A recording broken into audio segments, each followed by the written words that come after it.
Hello everyone, जीवन tutorials आपका एक बार फिर से स्वागत करता है। लास्ट टाइम हमने नेफ्थालीन की कुछ एक रिएक्शंस देखी थी, जो आपके पास एडिशन रिएक्शन थी। एडिशन रिएक्शन में हमने क्लोरीनेशन और उसके बाद ऑक्सीडेशन रिएक्शंस पढ़ी थी नेफ्थालीन की, और थोड़ा सा ओरिएंटेशन के बारे में देखा था। अगर आपके पास नेफ्थालीन के ऊपर पहले ही कौन सा ग्रुप हो, इलेक्ट्रॉन विथड्रॉइंग ग्रुप। थोड़ा सा आपको नेफ्था लास्ट में मैंने एक रिएक्शन बताई थी जिसमें नेफ्थालीन पिक्रेट्स बनते हैं, जिसमें आपने नेफ्थालीन लेते हैं आप, और उसमें साथ में क्या ले लेते हैं, टिग्रिक एसिड। तो आपके पास हमारे पास जो प्रोडक्ट वहां पे बनता है, क्या बनता है, नेफ्थालीन पिक्रेट। तो अब आपके पास मैंने जो आगे टॉपिक डिस्कस करना है, दैट इज एंथ्रासीन। अब मैं जो टॉपिक डिस्कस करने वाला हूं आपके साथ, वो एंथ्रासीन डिस्कस करने वाला हूं। देखिए आपके पास एंथ्रासीन में क्या होता है। एंथ्रासीन में आपके पास there are 3 rings, total 3 rings होंगी। अगर आपके पास मैं 3 रिंग यहां पे लिखी बना रहा हूं, ये आपके पास फर्स्ट रिंग है, ये सेकंड रिंग है, ये थर्ड रिंग है। They are total 3 rings. तो एंथ्रासीन में टोटल कितनी बताई मैंने आपको, 3 रिंग्स बता दी। तो मतलब जैसे नेफ्थालीन में 2 रिंग थी, तो इसमें कितनी है, 3 रिंग्स है। और अगर 3 रिंग्स है तो अब मैंने यहाँ पे क्या बनाने हैं, पाई बॉन्ड्स बनाने हैं। क्या बनाने हैं इसमें, पाई बॉन्ड्स, क्योंकि ये क्या है, एरोमेटिक है। और आपके पास जो है यहाँ पे जो इलेक्ट्रॉन क्लाउड है, क्या करता रहता है, मूव करता रहता है, इस रिंग के ऊपर क्या करता रहता है, सर्कुलेट करता रहता है। तो मैंने यहाँ पे देखिए डबल बॉन्ड ये बना दिए। अब आपके पास यहाँ पे भी डबल बॉन्ड कंप्लीट कर दिए। इसमें रिंग में जो आपके पास टोटल रिंग्स कितनी है, यहाँ पे 3 रिंग्स हैं। मैंने रिंग नंबर 1 लिख दिया, रिंग नंबर 2 लिख दिया, और रिंग नंबर 3 लिख दिया। टोटल रिंग्स कितने हो गए यहाँ पे, 3। तो अब आपके पास इन 3 रिंग्स में देखते हैं क्या इसमें जो नंबर ऑफ इलेक्ट्रॉन है आपके पास, पाई इलेक्ट्रॉन कितने हैं वहां पे, 6 पाई इलेक्ट्रॉन्स हैं। क्योंकि यहाँ पे आपके पास कितने हैं, pi bonds, there are 3 pi bond. यहाँ पे कितने पाई बॉन्ड्स हैं, 2 पाई बॉन्ड्स हैं। तो यहाँ पे जो पाई इलेक्ट्रॉन होंगे कितने होंगे, 4 पाई इलेक्ट्रॉन्स होंगे। और यहाँ पे भी क्या होंगे, 4 पाई इलेक्ट्रॉन्स होंगे। और यहाँ पे आपके पास जो पाई बॉन्ड्स होंगे वो भी कितने होंगे, 2 पाई बॉन्ड्स होंगे। तो टोटल कितने पाई बॉन्ड्स होंगे इसमें, देयर आर 7 पाई बॉन्ड्स। और टोटल पाई इलेक्ट्रॉन्स कितने आ गए यहाँ पे, 14 पाई इलेक्ट्रॉन्स। तो 14 पाई इलेक्ट्रॉन्स का मतलब ये हुआ कि ये एरोमेटिक होना चाहिए। क्यों, क्योंकि आपने हक्कल रूल पहले भी पढ़ा है। हक्कल रूल पढ़ा है क्या, कि अगर आपके पास किसी सिस्टम के पास 4n+2 पाई इलेक्ट्रॉन्स होंगे, तो हम उसको क्या कहेंगे, एरोमेटिक कहेंगे। क्या बोला मैंने, 4n+2 पाई इलेक्ट्रॉन्स, तो हमने कहा उसको एरोमेटिक। अब यहाँ पे अगर मैं देखिए n की वैल्यू क्या सब्स्टिट्यूट करता हूँ, 3।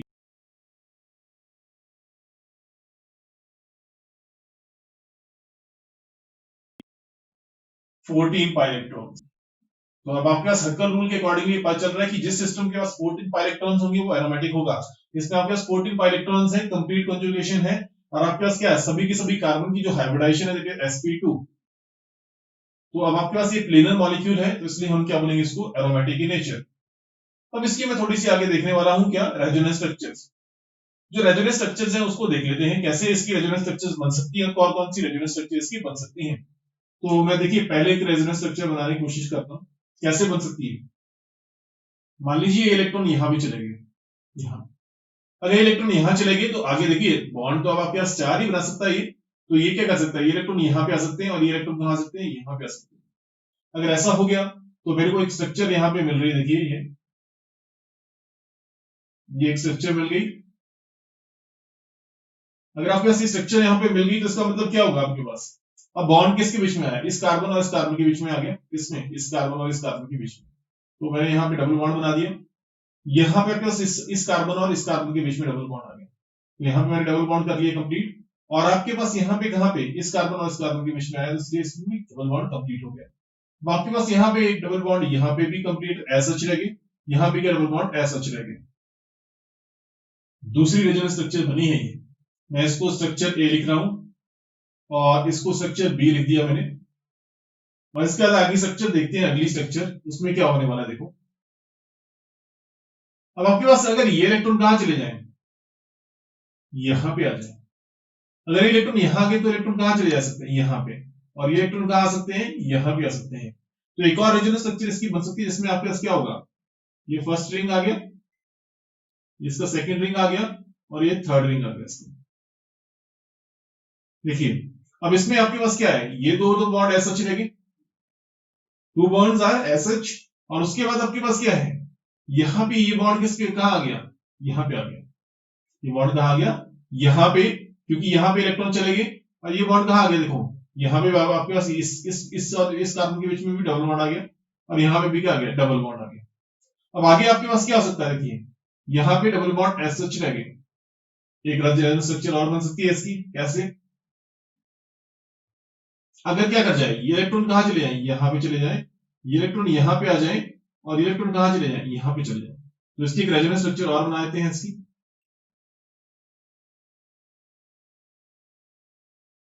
एक रेजोनेंस स्ट्रक्चर मैंने इसकी और बना दी, जिसमें आपके पास देखिए डबल बॉन्ड, ये तो एस एच रहेगी, यहां पे आपके पास डबल बॉन्ड एस एच रहेगी, सिर्फ हमारे पास माइग्रेशन क्या हुई, यहाँ पे इस कार्बन के बीच में, कहां पे, इस वाले कार्बन पे क्या आ गया, डबल बॉन्ड आ गया, इन कार्बन के बीच में डबल बॉन्ड आ गया, और यहाँ पे कहा आया, इन इस कार्बन और इस कार्बन के बीच में, यहाँ पे आपके पास इस कार्बन और इस कार्बन के बीच में डबल बॉन्ड आ गया, तो आपके पास ये स्ट्रक्चर आ गई सी, और ये स्ट्रक्चर आ गई डी, टोटल स्ट्रक्चर कितनी होगी आपके पास, 4। तो आपके पास एंथ्रासीन जो है वो स्टेबलाइज होता है ड्यू टू 4 रेजोनेंस स्ट्रक्चर्स, इसकी वजह से वो स्टेबिलिटी गेन कर पाता है। अब थोड़ा आगे चलते हैं किसके, नॉमेनक्लेचर के ऊपर।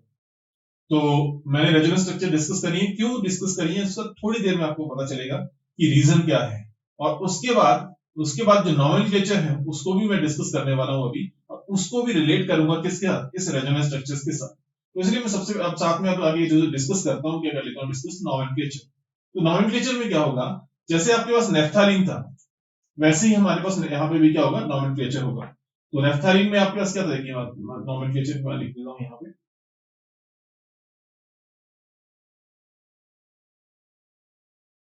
नॉमेनक्लेचर, नॉमेनक्लेचर में भी जैसे नेफ्थालीन था वैसे ही एंथ्रासीन में भी नॉमेनक्लेचर चलेगा। अब दोनों तरीकों से आप नॉमेनक्लेचर कर सकते हैं, वहां पे यार मैंने क्या किया, नंबरिंग सिस्टम से किया था या अल्फा बीटा से किया था, तो यहाँ पे भी आप दोनों तरीकों से कर सकते हैं।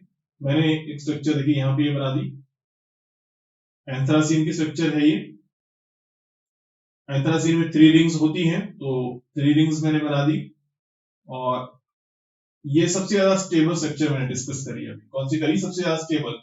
अब आपके पास यहाँ पे इतनी सारी स्ट्रक्चर्स बन रही हैं, तो सबसे ज्यादा स्टेबल कौन सी हो सकती है इसमें, वो स्ट्रक्चर सबसे ज्यादा स्टेबल होगी जहां पे नंबर ऑफ जो आपके पास बेंजीन रिंग्स है कंप्लीटली क्या है आपके पास एरोमेटिसिटी गेन कर रही है। जैसे यहाँ पे आपके पास क्या है, इस स्ट्रक्चर में आपके पास कंप्लीट रेजोनेंस आपके पास आ रही है, आपके पास एरोमेटिसिटी आ रही है। देखिए इस रिंग में आपके पास क्या आ रहा है, कंप्लीट 6 पाई इलेक्ट्रॉन, इसमें भी कितने आ रहे हैं, 6 पाई इलेक्ट्रॉन, तो ये क्या आ गया आपके पास, मोस्ट स्टेबल स्ट्रक्चर। यहाँ पे भी सेम थिंग, इन दोनों रिंग्स में आपके पास क्या आ रहा है, सेम आ रहा है, तो इसीलिए आपके पास क्या बोला मैंने, ये दो स्ट्रक्चर जो है वो मोस्ट स्टेबल है। अब मैंने यहाँ पे वही स्ट्रक्चर लिखी, कौन सी मोस्ट स्टेबल है। अब मुझे नंबरिंग करनी है, तो नंबरिंग आप कैसे कर सकते हो, डायरेक्टली बाई अप्लाइंग द क्या 1 2 3 4 ऐसे हम लिख के नंबरिंग कर सकते हैं। तो नंबरिंग हम क्या उन्हीं पोजीशंस को नंबर करेंगे जहां पे आपके पास क्या होगा, आपके पास रिप्लेसेबल हाइड्रोजन्स होंगे। जब हम नंबरिंग करते हैं तो आपके पास दो तरीके से बताया मैंने आपको, 1 2 3 4 के फॉर्म में, या दूसरा आपके पास कौन सा हो सकता है, अल्फा बीटा गामा डेल्टा, इस तरीके से, ठीक है। तो अब आपके पास मैंने क्या करता हूं, नंबरिंग करता हूं, नंबरिंग मान लीजिए यहां से स्टार्ट करी, तो 1 आ गया यहाँ पे, 2 यहाँ पे आ गया, 3 4, उसके बाद क्या आ गया, 5 6 7 8 9 एंड क्या 10। टोटल आपके पास नंबर्स कितने आ रहे हैं, 10 नंबर आ गए। तो याद रखना है आपने, जो नेफ्थालीन होगा उसमें आपके पास 10 पोजीशंस आती हैं, और वो भी वही पोजीशंस आएंगी जो क्या है, रिप्लेसेबल हाइड्रोजन जिनमें प्रेजेंट है। यहाँ पे आपके पास क्या है, हाइड्रोजन है, यहाँ भी हाइड्रोजन, लेकिन इस पोजीशन पे आपके पास हाइड्रोजन नहीं है, इसलिए यहाँ पे इसको नंबर करने की जरूरत नहीं है। दूसरा आपके पास तरीका जो था उसमें क्या था आपके पास, उसमें आपके पास दूसरे तरीके में आपके पास अल्फा और बीटा की फॉर्म में मैंने नंबरिंग करनी थी, तो मैंने फिर से एक स्ट्रक्चर लिख दी, देखिए यहाँ पे ये लिख दिया। अब आपके पास वही मैंने स्ट्रक्चर ली है जो मैंने पीछे ली, ये कर दी।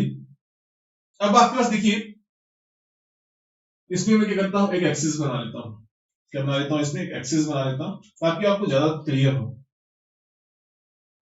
एक्सिस बना लिए। अगर देखिए इसको मैं रोटेट करता हूं कितना 180, दिस इज C2 एक्सिस।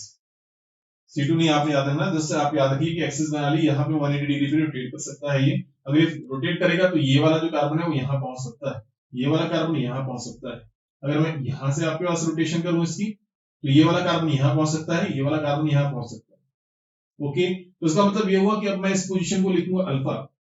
अगर मैंने इसको अल्फा लिखा तो नीचे वाली पोजीशन को भी क्या आएगा, अल्फा। क्यों? क्योंकि जब मैं इसकी रोटेशन कर रहा हूँ तो ये इस पोजीशन पे आ सकता है, कौन सी, इस पोजीशन तक पहुंच सकता है। रोटेशन करूं ये वाला यहाँ पे आ सकता है। अगर मैं इसको इस तरीके से रोटेट कर रहा हूं, यहां से यहां पे आ सकता है, तो ये आ गया अल्फा, ये भी क्या आ गया अल्फा। तो यार टोटल 4 कार्बन जिसमें आपके पास क्या आएगी, अल्फा पोजीशन। दूसरी आपके पास जो पोजीशन आती है यहाँ पे आके आ सकती है बीटा। अगर ये बीटा है तो यहाँ पे जो रोटेशन होगी तो आपके पास क्या आ सकती है, बीटा।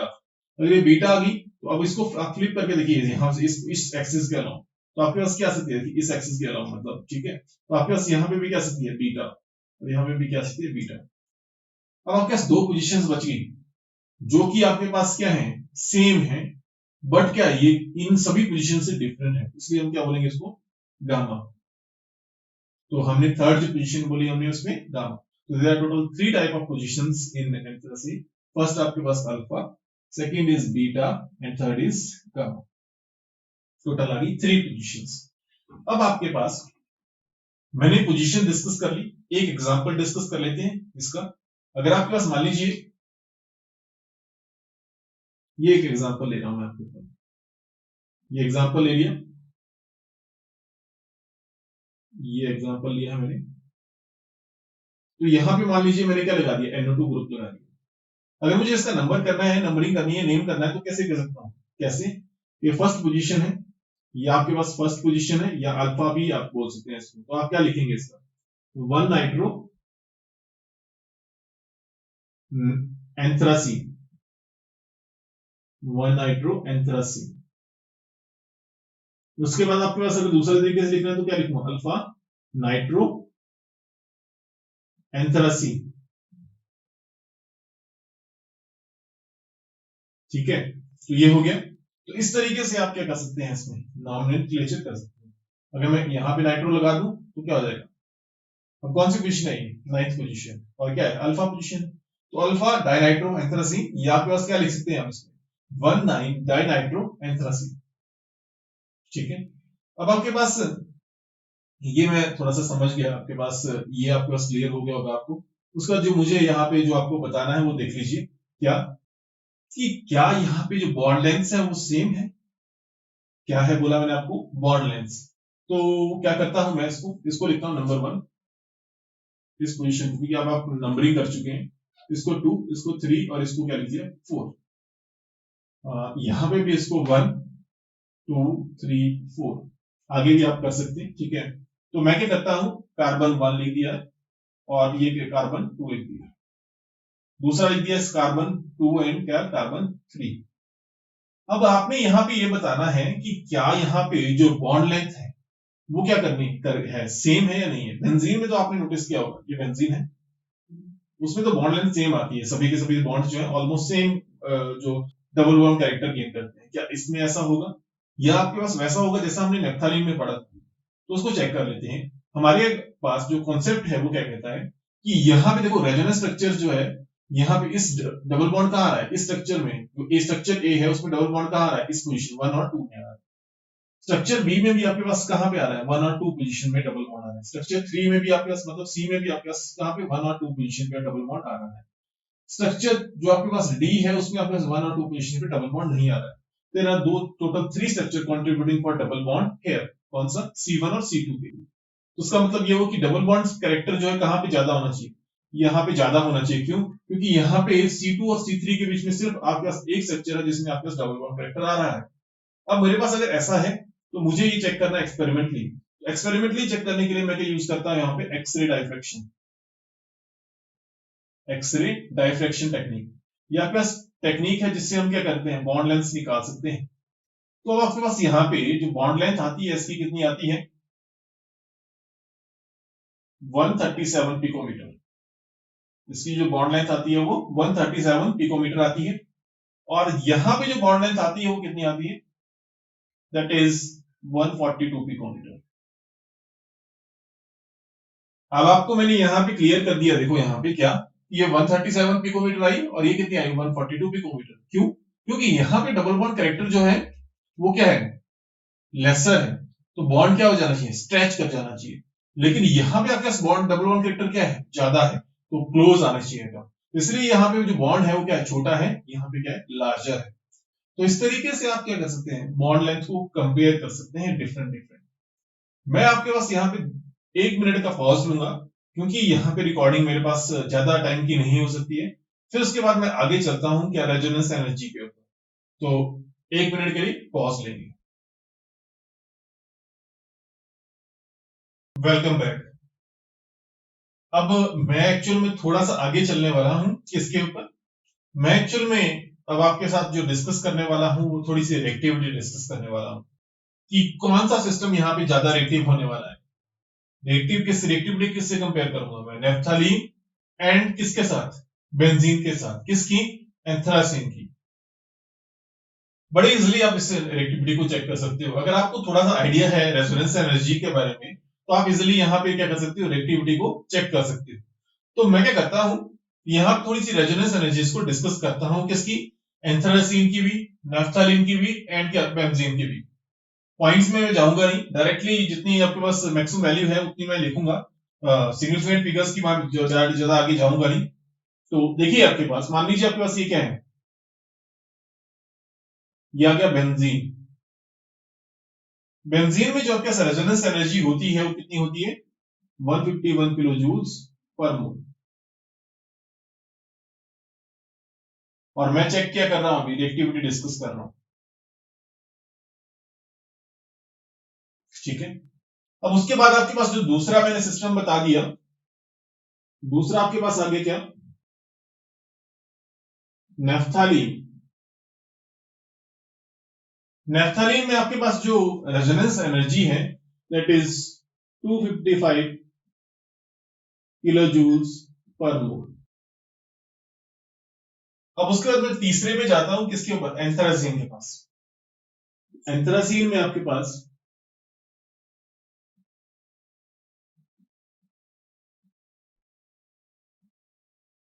जो रेजोनेंस एनर्जी की वैल्यू है that is 352 kilo joules per मोल।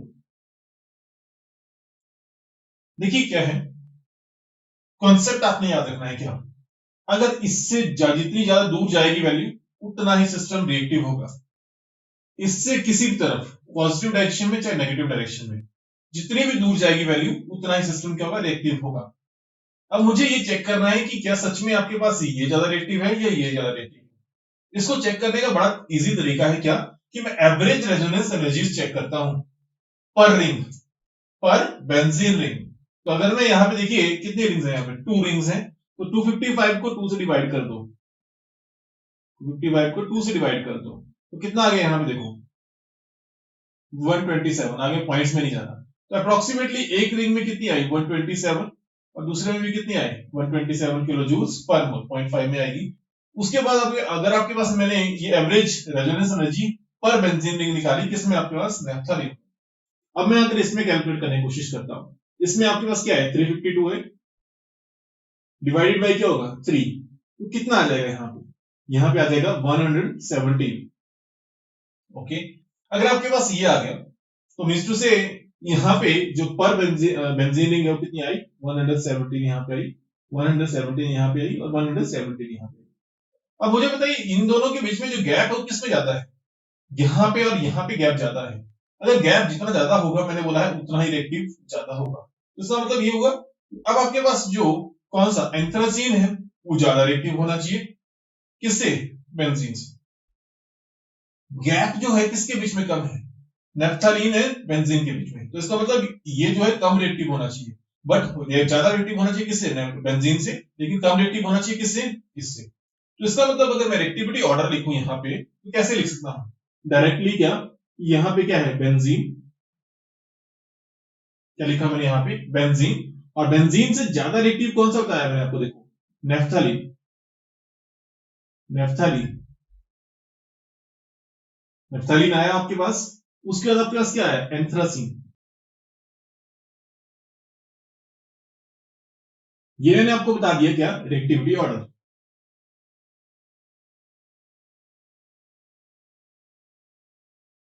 ये बता दिया आपको रिएक्टिविटी ऑर्डर। अब अगर मैं क्या रिएक्टिविटी को रेजोनेंस कैरेक्टर या एरोमेटिक कैरेक्टर से कनेक्ट कर सकता हूँ, रिलेट कर सकता हूँ? डेफिनेटली, क्यों नहीं। क्योंकि आपको पता है जो एरोमेटिक कैरेक्टर है वो आपको स्टेबिलिटी देता है, सिस्टम को क्या देता है, स्टेबिलिटी। इसका मतलब ये हुआ कि अगर यहाँ पे सिस्टम जो है वो क्या होगा, स्टेबल होगा, मतलब क्या होगा यहाँ पे, तो वो ज्यादा एरोमेटिक होगा। तो यहाँ पे रिएक्टिविटी के ठीक अपोजिट क्या चलने वाला है, रेजोनेंस सॉरी एरोमेटिक कैरेक्टर। क्योंकि आपको पता है एरोमेटिक कैरेक्टर में मैंने बोला जितना ज्यादा एरोमेटिक उतना ही क्या होगा, वो कम रिएक्टिव। तो सबसे कम रिएक्टिव कौन सा था, बेंजीन। तो इसका मतलब जो एरोमेटिक कैरेक्टर है हमारे पास वो सबसे ज्यादा किस में होगा, आपके पास एरोमेटिक कैरेक्टर